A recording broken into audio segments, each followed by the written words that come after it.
ডলফিনের এখানে যে water pump কন্ট্রোলারটি দেখানো হচ্ছে, এটি অ্যাকচুয়ালি রিজার্ভার পাম্প স্পেশালিভাবে বানানো।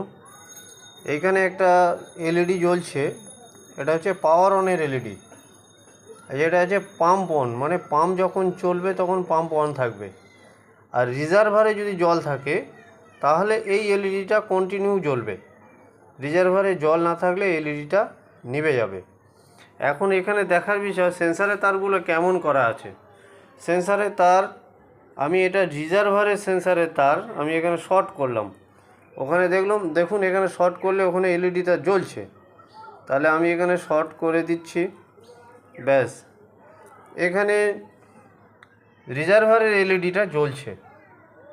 এখন বাকি আছে পাম্প অনের এলইডি। তাহলে ওপরে ট্যাঙ্কে দুটো তার যদি এখানে শর্ট করা হয়, শর্ট করলে তখন মিডিল যেটা পাম্প অনের লাইটটা জ্বলবে।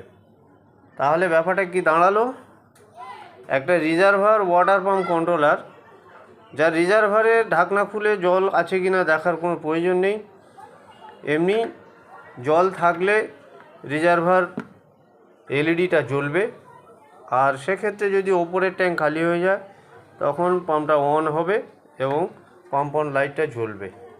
কাস্টমার নিজেই জানতে পারবে যে যদি তার ওপরের ট্যাঙ্কে জল না পায় তখন এসে এই এলইডিটা দেখবে জ্বলছে কি না। যদি লিভে যায় তাহলে জানতে হবে, এভাবে লিভে যাবে জল রিজার্ভারে নেই। ওকে, থ্যাংক ইউ।